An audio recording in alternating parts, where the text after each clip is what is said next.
الحمد لله رب العالمين والصلاة والسلام على خاتم النبيين وعلى آله وصحبه أجمعين أما بعد فأعوذ بالله من الشيطان الرجيم بسم الله الرحمن الرحيم قال الله تعالى في سورة النحل من كفر بالله من بعد إيمانه إلا من أكره وقلبه مطمئن بالإيمان ولكن من شرح بالكفر صدرا فعليهم غضب من الله ولهم عذاب عظيم ذلك بأنه مستحب الحياة الدنيا على الآخرة وأن الله لا يهدي القوم الكافرين. Translation: Whoever disbelieves in Allah after having accepted belief, except the one who is forced while his heart is contented with his belief, but he who willingly opens his breast for disbelief will invite the wrath of Allah, and for such will be a great punishment.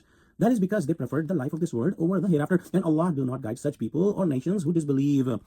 Meaning, there are so many people who listen to the ayahs of Allah subhanahu wa ta'ala and see the signs of Allah subhanahu wa ta'ala, but they do not become Muslims and do not accept Iman. But worse are those who listen to the ayahs and see the signs and they accept Iman. After that, when they realize that they are losing the world by becoming Muslims, and because of the love of the world, they convert back to kufr. And they are worse than those who never accepted Islam. And for these who have converted back to kufr, Allah subhanahu wa ta'ala has a painful punishment. But here an exception is also mentioned for those who say the word of kufr in disbelief from their mouth, but their hearts are satisfied with Iman, and they are forced to say the word of kufr, and just to save their own life they say the word of kufr, but their Iman is preserved in their hearts, and Allah knows the conditions of the heart. And there are so many examples in the seerah of Prophet Muhammad sallallahu alaihi wasallam that there were companions of Prophet Muhammad sallallahu alaihi wasallam who were tortured and given so much punishment, but they did not say the kalma kufr, and obviously this is the higher rank of Islam. However, if someone cannot tolerate that punishment and persecution, and just to avoid that pain and suffering, he says the word of kufr, Allah subhanahu wa ta'ala has mentioned here that he will forgive these people. The examples of those who did not say the kalma kufr despite of lots of torture, pain and suffering include Hazrat Sumayya alayhi salam, Hazrat Yasir, Hazrat Abdullah bin Hudhayfa, Hazrat Khubayb bin Zayd Ansari, and Hazrat Bilal radiallahu anhu. Also in the seerah we study about Hazrat Ammar radiallahu anhu, who was a young person and he said the kalma kufr when he was tortured, but Allah subhanahu wa ta'ala has mentioned here that he will forgive such true believers who had Iman in their hearts. But those who accept the kufr and convert back to the state of kufr because of the worldly benefits, because they do not want to lose the word, Allah subhanahu wa ta'ala will have a severe punishment for these murtad people. Let's pray that Allah subhanahu wa ta'ala give us full understanding of Quran, connect us with the truthful people, and make us steadfast on the straight path. Ameen. Wa akhiru da'wana alhamdulillahi rabbil alamin. Wassalamu alaikum wa rahmatullahi wa barakatuh.